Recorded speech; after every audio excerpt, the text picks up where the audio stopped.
சொல்றேன்ல, வெளில போங்க மேடம்.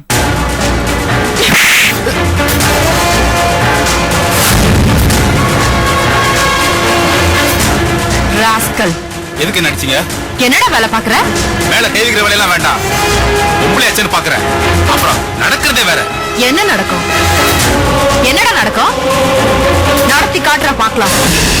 கொஞ்ச நேரத்துக்கு முன்னாடி எத்தனை பேர் வந்தாலும் சுயநினைவோட போக முடியாது, போகவும் விட மாட்டேன்னு சொன்னல்ல. நீ சொன்னதெல்லாம் இதுல ரெக்கார்ட் ஆயிருக்கு. டாக்டர் கூட இருக்கும்போது நீ பேசினப்பவே எனக்கு உமால டவுட் வந்துச்சுடா. அதனாலதான் சஞ்சய மறுபடியும் பார்க்க வரும்போது உன்னையும் கூட்டிட்டு வந்த. உள்ள வந்ததும் உள்ள பார்த்ததும் சஞ்சய் வயலண்ட் ஆனாரு. அதையும் நான் நோட் பண்ண. மரியாதையா சொல்லு, சஞ்சய் குணமாக கூடாதுன்னு தானே மருந்து எதுவும் கொடுக்காம பிளான் பண்ணி அவருக்கு ஷாக் ட்ரீட்மெண்ட் கொடுக்க வச்ச? சொல்லு, யார் இதெல்லாம் செய்ய சொன்னது? ஊசிய கொடு, ஊசிய கொடு.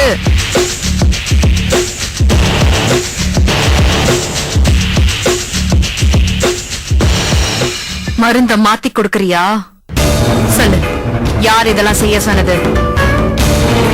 இப்ப நீ சொல்லல, விஷ ஊசி போட்டு சஞ்சய கொலை பண்ண முயற்சி பண்ணேன்னு உன் மேல போலீஸ்ல கம்ப்ளைண்ட் கொடுப்பேன். யார் இதை செய்ய சொன்னாங்கன்னு மட்டும் சொல்லு. சொல்லு, சொல்றா. பாஞ்சாலி மேடம்.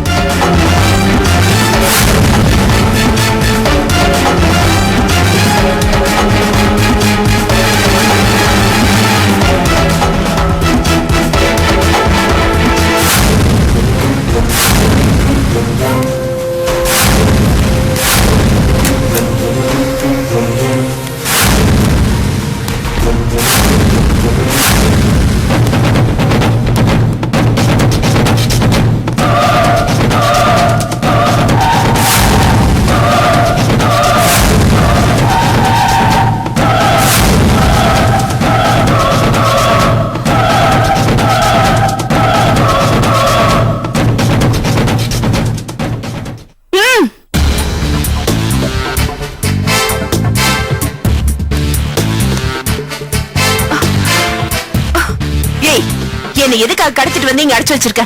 உனக்கு என்ன வேணும்? உயிர் வேணும். உன் உயிர் வேணும், சரியா? அந்த அளவுக்கு துணிச்சல் வந்துருச்சா உனக்கு? நான் என்ன உன் வீட்டுக்கு பின்னாடி கூட போட்டு மூடி வச்சிருக்க கோழி நினைச்சிட்டியா? நினைச்ச நேரத்துல உயிர் எடுக்கிறதுக்கு? பரவாயில்ல பாஞ்சாலி, இந்த சூழ்நிலையிலும் உன் திமிர் மட்டும் குறைவே இல்ல. ஆனா நீ ஒரு விஷயத்த மறந்துட்ட. இது வரைக்கும் நீ எத்தனையோ பேரை கடத்தி இருப்ப. ஆனா இன்னைக்கு இப்போ நான் உன்னையே கடத்தி இருக்கேன். அத பத்தி யோசிக்க மாட்டியா? தூக்கிட்டு வந்தவங்க கிட்டயே உன்னை கொன்னுட்டு வாங்கடான்னு சொல்லியிருந்தேன்னு வச்சுக்கோயேன், இதை விட ஈஸியா முடிச்சிருப்பாங்க. நான் தான் நம்ம பாஞ்சாலி பாவம், எனக்கு உயிரோட வேணும், அப்படியே முழுசா தூக்கிட்டு வாங்கடான்னு சொன்ன. அதனாலதான் நீ இப்போ ஏன் முன்னாடி இப்படி சவால் விட்டுட்டு இருக்க. இல்லன்னா இந்நேரம் உன் போட்டோவுக்கு மாலை போட்டிருப்பாங்க. பயப்படாத, நான் உன்னை கொல்ல போறது இல்ல. இப்ப எதுக்கு என்ன இங்க கடத்திட்டு வந்திருக்க? Very good, very good. அத்தனை விஷயத்துக்கு வந்துட்டியே. ஒண்ணும் இல்ல பாஞ்சாலி, எனக்கு சில உண்மைகள் தெரிஞ்சாகணும். சொல்லிட்டேனா நான் உன்னை அனுப்பிச்சிடுறேன். வயித்துல குழந்தையே இல்லாம